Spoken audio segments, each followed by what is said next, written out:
In the 7th century, Africa attracted outsiders because of its wealth, beauty, and trade. In this episode, we look at how an African culture known as the Swahili civilization arose along the continent's Indian Ocean coast with the arrival of the Arabs. And we also see how the Arabs began an international trade in enslaved Africans, centuries before the transatlantic slave trade.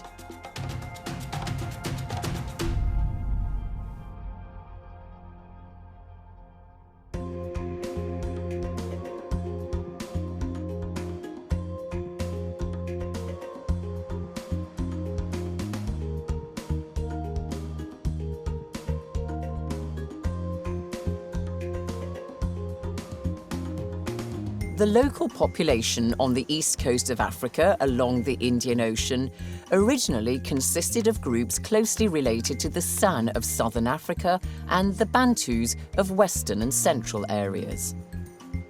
This coastline stretches for more than 3,000 kilometers, so historically it was a gateway. The east coast of Africa is accessible from the interior of the continent and from the exterior across the Indian Ocean. This helped foster links with both India and the Arab world. The Indians were interested in African ivory, but it was the Arabs who dominated trade on the East African coast. Along with Arabs and Indians, archaeological evidence also shows to a lesser extent that Persians settled along Africa's Indian Ocean coast, and there was certainly trade with distant China.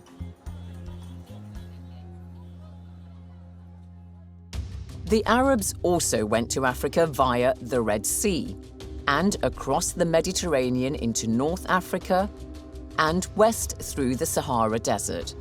But in this program, we focus on their arrival in the coastal settlements of the Indian Ocean, in modern-day Mozambique, Kenya, and Tanzania. The Arabs who came here were mostly from Oman in the Gulf and the Arabian Peninsula. Between the 9th and 14th centuries, 8 major Swahili trade ports became established: Mogadishu, Lamu, Malindi, Mombasa, Zanzibar, Kilwa, the island of Mozambique, and Sofala. They were like stepping stones along the Indian Ocean. Arabs settled in these coastal areas, which became vibrant and rich. And at different times throughout the centuries, one of these trading centers would dominate over the others. Maurizio Regulo teaches history on the island of Mozambique and says Africans mixed immediately with the Arabs. Alguns iam criando aquelas questões chamamos por concubinagem, não é? Árabe vinha para aqui com o seu negócio, chegava aqui, conhecia uma mulher e quando vinha na próxima vez, eles sabiam onde hospedar-se. I set off to find out more about this culture. First to Lamu Island in Kenya, close to the border with Somalia. I'm lucky enough to sit in the cockpit with the pilots on the journey from Nairobi, a friendly pair. Sadly, they could not fix the weather. Too much cloud and rain meant Lamu was not visible from the air, despite the best efforts of the somewhat manic windscreen wipers on the plane. Well done, Nick. For one of them, it was just too much.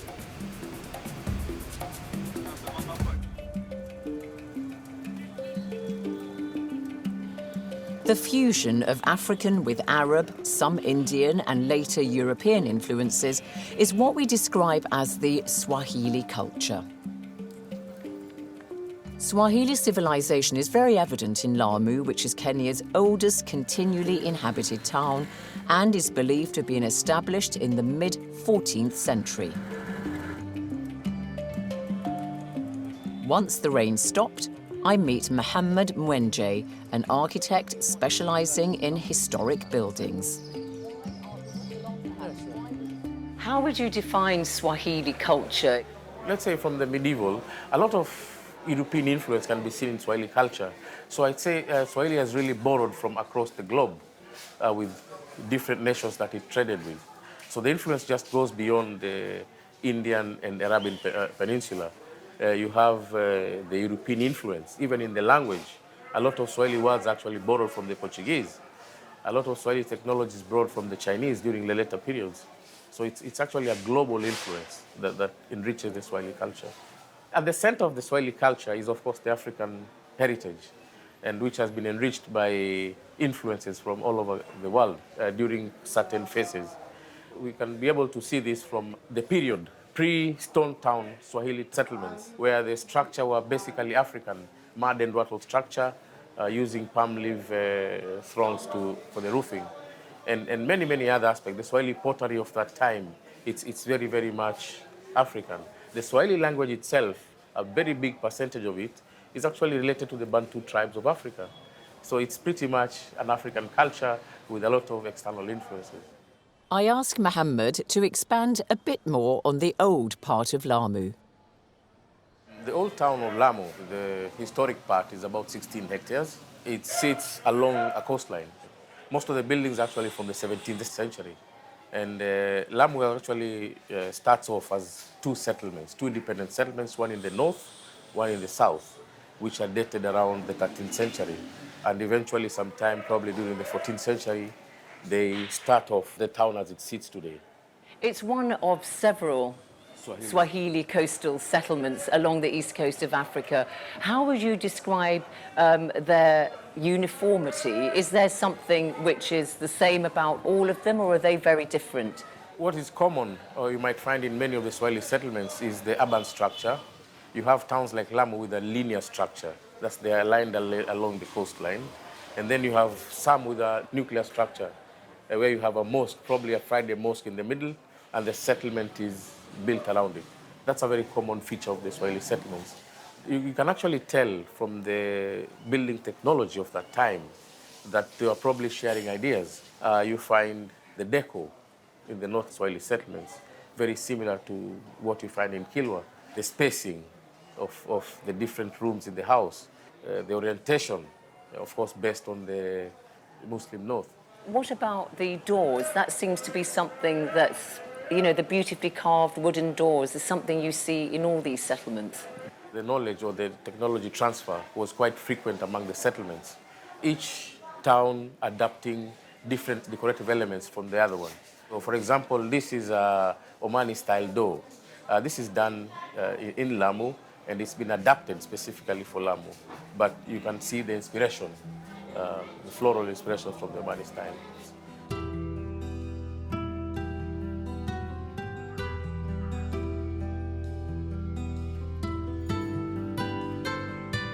Also in Kenya, just over 100 kilometres north of Mombasa, is Malindi. Settled since the 12th century, it gained a reputation as a major port city. The prosperity of this part of East Africa can also be seen in a small town near Malindi called Gedi. This is a UNESCO World Heritage Site and dates probably to the 1200s. Gedi was built entirely from rocks and stones. It was encircled by two walls. The inner one was where the wealthy lived. The outer wall included farmland with a number of mud and wattle houses for the middle class. This is the palace. Here's the tomb. This area was the men's court, and this the women's. Beyond the walls is where the peasant farmers lived. The historic town of Gedi was mysteriously abandoned in the 18th century.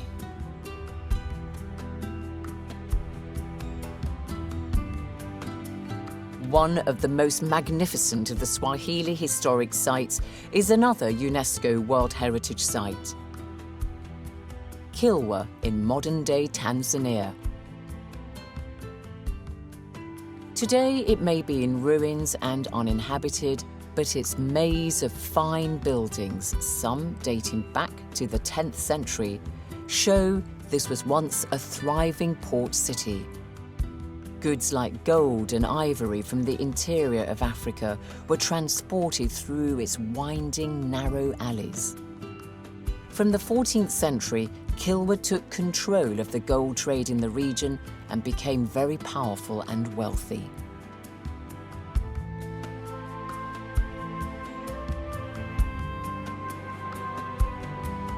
Trade was the lifeblood of the Swahili settlements. Along with goods to exchange, people shared ideas and customs.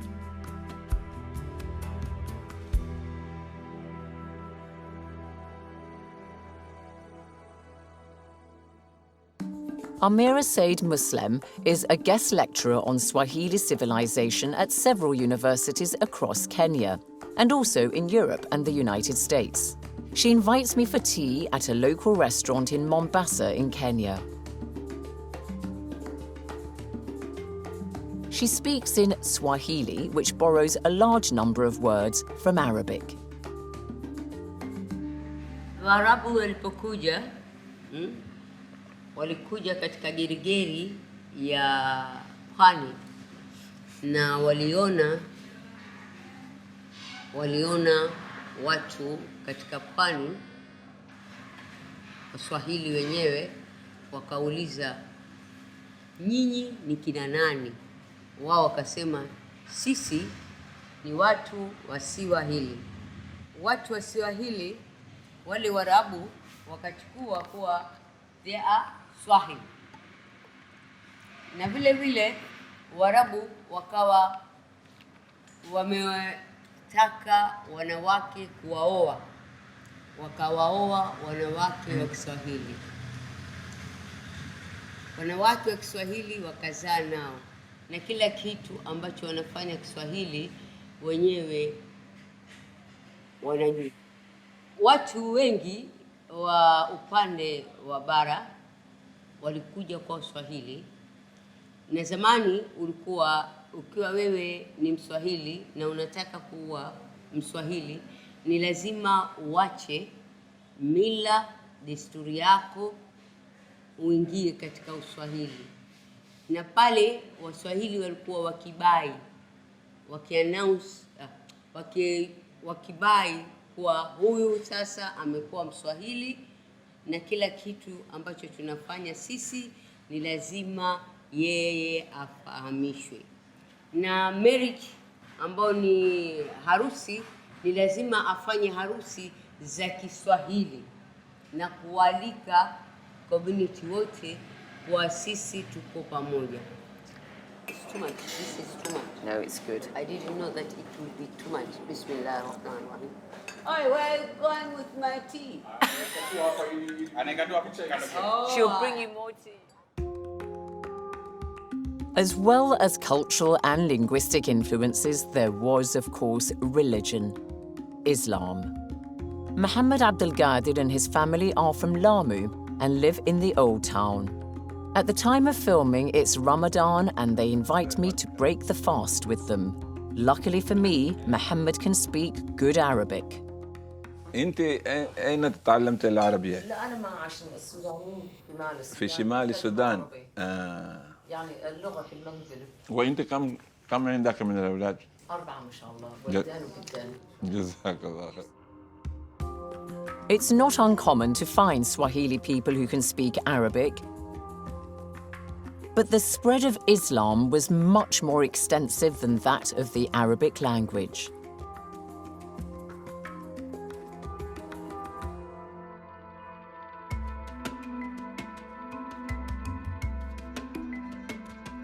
The beautiful Swahili settlement of the island of Mozambique is about 1,500 kilometers northeast of the present-day capital, Maputo.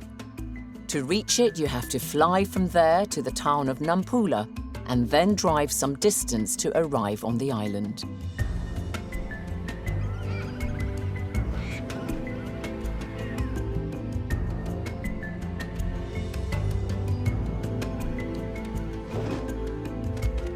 The Arabs first came to the island of Mozambique around the 10th century. In fact, some local sources suggest Mozambique is derived from the name of an Arab trader called Musa Bek.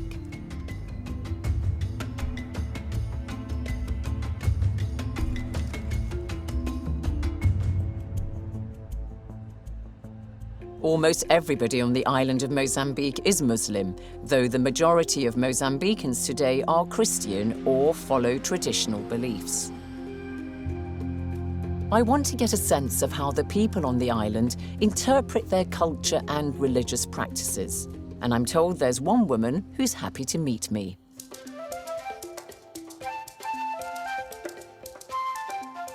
Fatima Momade is a widow. Every day she makes the 10-minute walk from her home to the hotel where she works as a housekeeper. It's a historic mansion that's now a guest house.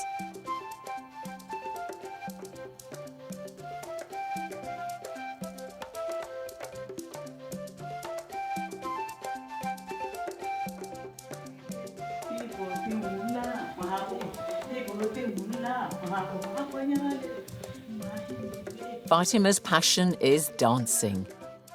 Evening falls and another day's work is over. Fatima sets off for her weekly class with the Asante dance group, a chance to indulge in her favourite hobby along with fellow enthusiasts. She pauses to take a phone call and is late. Pippi Poyata, the founder of the dance group who still leads the women at 90, is not impressed with Fatima's timekeeping. And it's getting late in the evening for Pippi's great-granddaughter, who's keen to get going. The ladies put their squabble behind them, and Fatima joins the group without her costume and decorative face powder.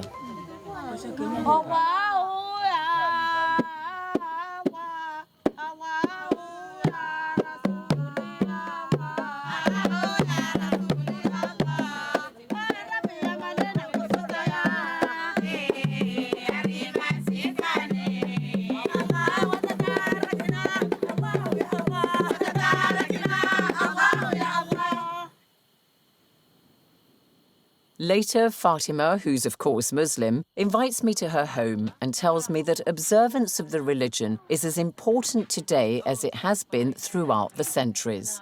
A neighbour, Ali, who speaks Arabic, is my interpreter. Fatima, I've noticed walking around the island of Mozambique that most of the women are wearing the hijab in some shape or form, or that their head is covered. Is that right? I mean, is that the correct perception? Porque eles estão a desenvolver e já são muçulmanos. Estão a rezar. Diminuir coisas que faziam mal. Para ana swali, ana tukaramatani, ana wirepata. São mulheres casadas, chuo, não pode andar nu, tem que tapar mal, tem que tapar tudo. Para os homens não apreciar. Pode apreciar seu marido e não qualquer homem na rua. Por isso eles usam assim. I'd had a tip-off that Fatima is very skilled in one traditional beauty treatment. She shows me how she makes a paste of local powder ground from a plant and mixed with water.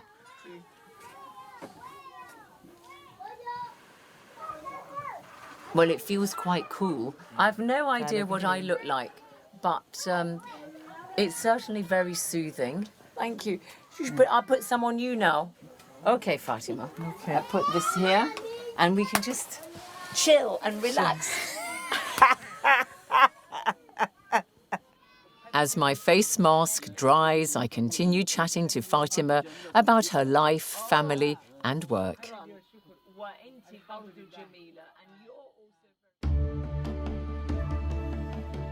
Neighbouring Mozambique is Tanzania, and this is where I head to see one of the best known of the Swahili coastal settlements, the island of Zanzibar, part of the nation of Tanzania. It's a short ferry ride from Dar es Salaam on the mainland, and the sight of the island as you approach is truly impressive. Zanzibar's historic stone town has a stunning architecture and building design, and its gardens are immaculately kept.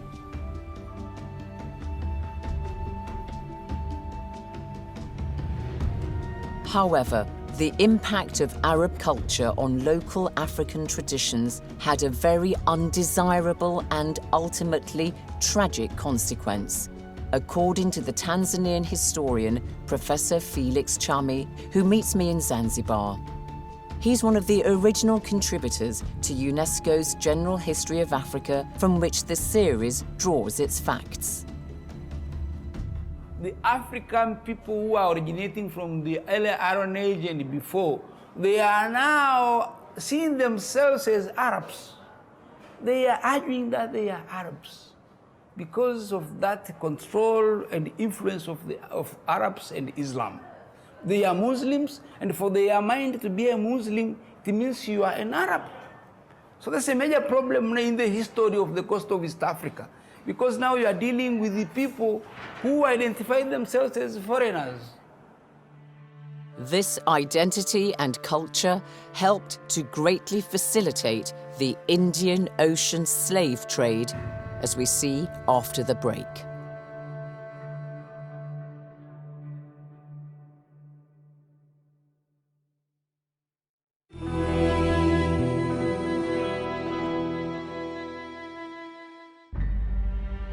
The Indian Ocean slave trade was made possible largely because some Swahili chiefs identified with Arab culture, and this contributed to the proliferation in the trade of enslaved Africans. Although the Arabs also acquired slaves from India and Southeast Asia across the Indian Ocean, it was mostly Africans who were the victims. Exact figures are hard to ascertain, but it's believed in total around 14 million Africans were shipped out by the Arabs and their partners between the 7th and 19th centuries. This included all routes across the Indian Ocean, the Red Sea, the Mediterranean, and across the Sahara to North Africa. Most slaves went to Arabia, many ended up in Persia and the Indian subcontinent. Sim, porque eu, na minha opinião, não era o árabe comprador que ia buscar o escravo lá na população. Quem ia buscar é o chefe local. E geralmente procurava-se aquele indivíduo aqueles que não gostavam dele ou porque, por algum motivo, era chamado, por exemplo, um indisciplinado ou indesejado. Então, eram esses que eram vendidos. Então, é evidente que houve colaboração, sim, de facto, dos nativos, sobretudo os chefes desses grupos étnicos ou grupos clânicos que eu tentei referir aqui. Eram esses que vendiam essas pessoas. UNESCO's General History of Africa states that some Swahili chiefs were undoubtedly involved in acquiring slaves. Sometimes slaves were sold to Europeans. Africans were used as porters to carry goods like ivory, gold, copper, and ebony for many, many kilometers from the interior of the continent to the East African coast. But once they arrived on the coast, they would not be released. Instead, they would be taken across the Indian Ocean to work as slaves. Father William Katama is the priest at St. Paul's Church in Rabai outside Mombasa in Kenya. He explains the way payments were made by Arabs and their Swahili agents and how at times they resorted to deceitful means to obtain slaves. When the Arabs rulers down the coast, they appointed the Swahili as the agents, and also they made some of the Swahili people as the chiefs. So it was easy for them, for the slave trade to penetrate in the interior to get the slaves. Because here is a chief who is an Arab. He has appointed a Swahili man who deal with the people as his agent, and they could just bring some things as a barter trade, give it to the agent, and the agent could just come down to the local people, and they could exchange some other goods. But that was their plan, because after that barter trade, then the same people were used by the chiefs and the agents to call people that there is some goodies that has come with the Arab rulers, but that's the time when they were captured. They were captured, and not all captured, but the chief was given a token, was paid, and the agent was also paid, and sometimes they could just, to the local elder person, give him something, especially a gun, and then he allows his people taken as slave trades.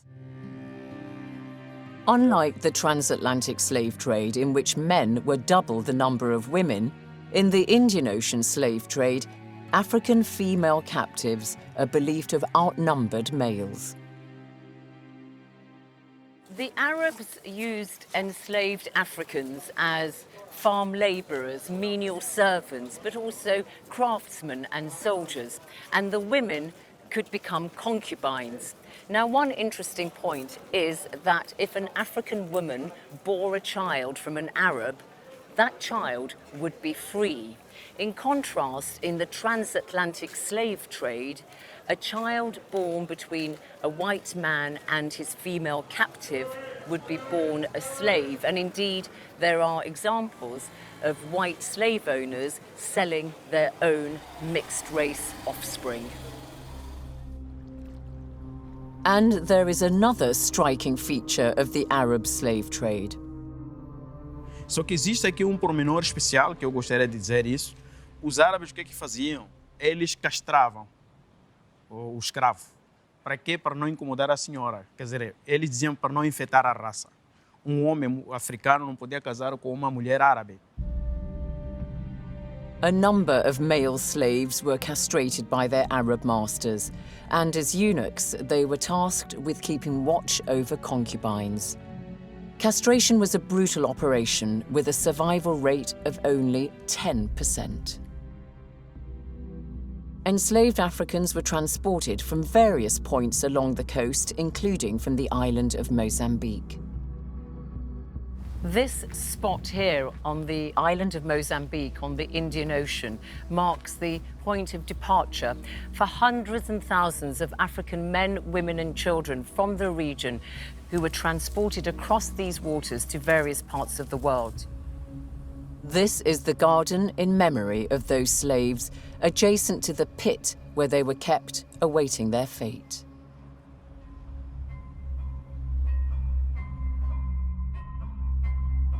The Indian Ocean slave trade was boosted by the fact that from about the 1600s, Arabs from Oman were increasingly asserting themselves over local chiefs in Zanzibar. And so this became the main base for the Indian Ocean slave trade.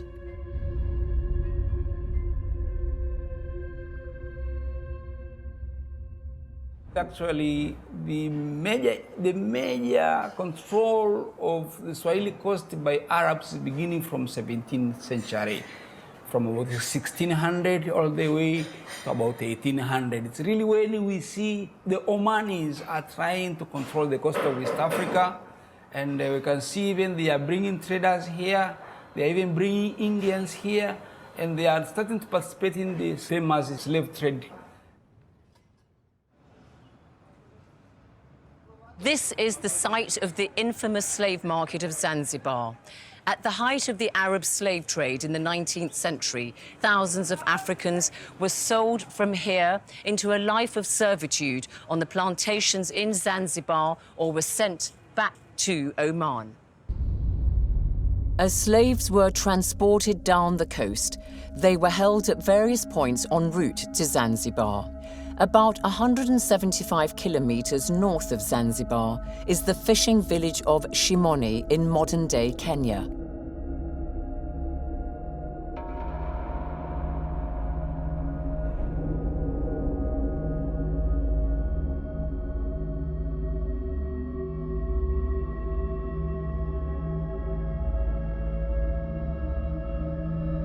The caves of Shimoni became holding pens for enslaved Africans, who could be kept here for up to 3 weeks before being shipped to Zanzibar.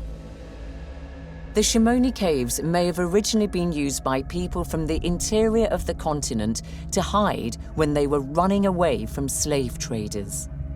You can still see the chains on the walls of the cavern where the slaves would have been shackled as they awaited dhows to ship them to the main slave market in Zanzibar, seen here in a sketch by a British illustrator in 1860. Geralmente as condições não eram das melhores. Primeiro porque tratava-se de um indivíduo que podia fugir a qualquer hora e momento. Eles eram fortes, homens fortes. Então, eram capturados, eram acorrentados, não é? Às vezes nos braços ou no pescoço, toda a família em fila, e depois à espera do patrão comprador. E quando ele chegasse, depois de comprar, eles eram postos dentro do navio. Agora, havia um processo de seleção. Aquele que não servia é aquele que servia. Por exemplo, quem adoecia pelo caminho podia ser lançado ao mar.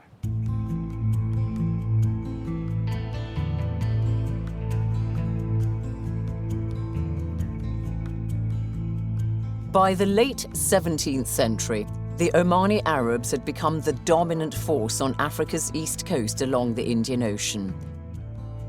They now governed most of the region through Swahili rulers.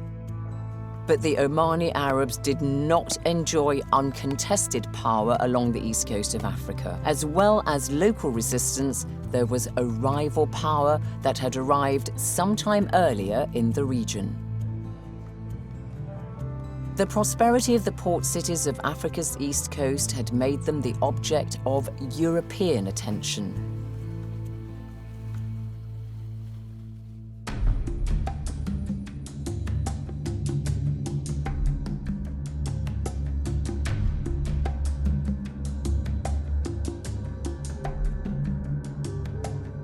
The Portuguese were the first Europeans to arrive in Africa at the end of the 15th century, like the explorer Vasco da Gama. The island of Mozambique was one of the first places he went to.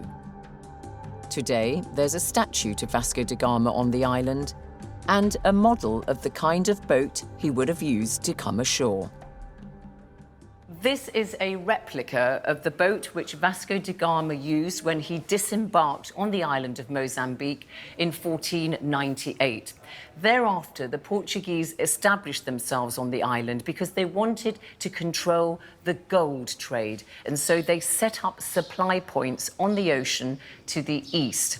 And over the next 200 years, the Portuguese built trading enclaves and forts in order to facilitate their trade. Once the Portuguese realized just how many profits the Swahili traders were making, they wanted to control the trade along Africa's east coast on the Indian Ocean. And that set into motion a rivalry, a conflict between the Portuguese and the Arabs for domination of this part of the continent. The Portuguese launched attacks on these coastal towns from the early 16th century. Zanzibar put up fierce resistance. Lamu and Malindi capitulated and agreed to pay taxes and tribute to the Portuguese. On the island of Mozambique and at Sofala, the Portuguese had managed to maintain a good foothold from an early stage. In 1528, the Portuguese gained a big advantage in trade along the Indian Ocean. They succeeded for a time in seizing Mombasa, one of the richest of the Swahili coastal settlements. But their control was almost immediately contested by local African communities, Omani Arabs, and Ottoman Turks. In the late 15th, early 16th centuries, the Portuguese voyager Duarte Barbosa wrote of Mombasa, Mombasa is a place of great traffic and has a good harbour in which there are always moored small crafts of many kinds and also great ships, both of which are bound from Sofala and others which come from Cambay and Malindi and others which sail to the island of Zanzibar. In the late 1500s, the Portuguese initiated construction of Fort Jesus, which served as the centre of their operations in East Africa for a century. Fort Jesus is one of the oldest European buildings in Africa. Its construction began about 1593 and still standing because it's pretty solid. At their widest, the walls are about 2.5 meters thick and it stands about 15 meters tall. And it overlooks the old harbour of Mombasa as it always has done. And after Fort Jesus, the Portuguese built more forts on Africa's east coast as they made steady gains along the coastline. On a very windy day, I meet Fatima Tiag, the curator at Fort Jesus. It was built by an Italian architect, and it has been built using the local material, which is coral with mud mortar and lime plaster. The architecture is unique, it's strong, and it has stood the test of time. It has been in existence for over 400 years. According to historians, the Portuguese recruited the local people, and they were supposed to have been paid in food rations. But we would assume that the local people may not have been too happy about that. Comfortably could say there was possibly an element of more convincing kind of labor. Fort Jesus was captured by the Omani Arabs in the first half of the 18th century, and Mombasa became part of the Sultanate of Oman.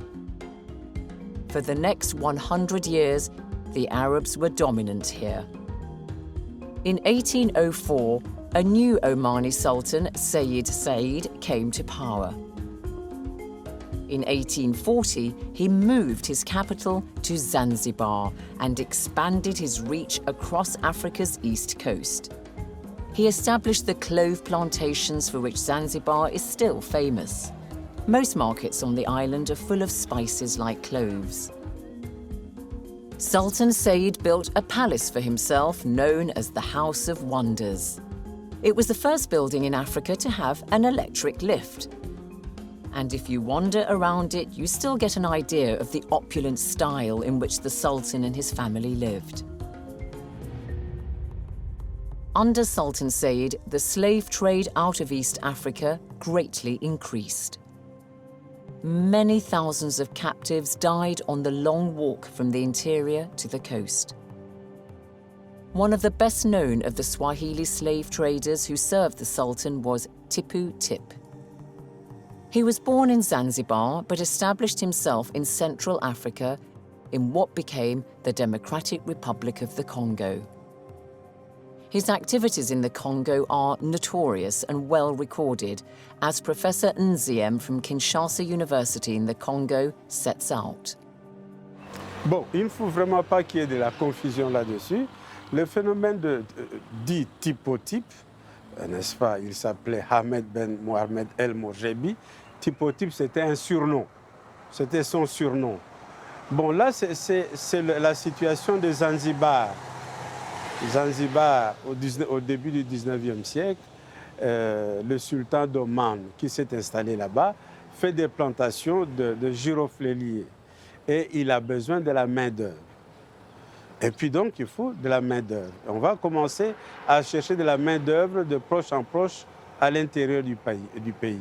Et puis, on va découvrir que l'ivoire se vend bien en Inde et que Zanzibar devient même un grand marché d'ivoire. Alors, à ce moment-là, et à ce moment-là seulement, maintenant, il va y avoir ce phénomène, c'est-à-dire que les commerçants se trouvant à Zanzibar vont avoir eux aussi leurs intermédiaires métis africains, et c'est le cas des Swahili, des Arabo-Swahili. Et Typotype est le plus grand parce qu'il parviendra à aller au-delà du Tanganyika, que dis-je, au-delà de l'Omami, de la rivière Lomami, pour chercher des esclaves, et spécialement des porteurs de l'ivoire pour les amener là. The Indian Ocean slave trade is a tragic part of Africa's history. The memory of it is alive and embedded in African culture and consciousness. The head of UNESCO in Mozambique at the time of filming says there are mixed feelings about the arrival of the Arabs. The ambivalence is definitely the issue of bringing in religions as Islam as a peaceful religion, but at the same time the issue of selling human beings definitely for individual, I would say, benefit or profits. So this is really a major ambivalence that perceived, that is still there, and today is more perceived. And although it's not highlighted as such, but this is an area where we need to dig in terms of research to better understand the role of those Arabs. On the beach on the island of Mozambique, Fatima and her friends at the Asante dance group demonstrate this collective memory through some of their dances. That ambivalence which Dr. Musa mentions is evident. Whilst happy to be Muslim, there is clearly resentment at the enslavement of their ancestors by Arabs and their partners. This dance depicts how an Arab slave trader might have wanted to punish people by whipping them with ropes. Here, one of the dancers is wearing an Arab hat representing a slave master. And in this dance, one of the women faints because her soul has been taken by an Arab who wants to assume her place in the dance. That is a metaphor for displacement. The Indian Ocean slave trade began to recede from the 1800s with the emergence of Imperial Britain as a power on the east coast of Africa. By the late 19th century, the region was mostly under British control, though the Portuguese managed to retain their hold on what became Mozambique. The era of the Europeans was by now firmly established. The arrival of the Arabs on Africa's east coast represents a significant chapter in the continent's history. It marked the first time that Africans were captured and sold in an extensive slave trade. But that is not all. It also redrew the identity of the east coast of Africa, with Arab and Muslim heritage becoming inextricably linked with that of indigenous Africans, creating a rich culture. When it comes to considering the Swahili civilization in East Africa along the coast of the Indian Ocean, the General History of Africa says it would be wrong to see this as a result of outside influences, because Africans made an immense contribution to these cultures. Otherwise, you're buying into the notion that there are those who make history and those who remain outside of it, and that's just not the case.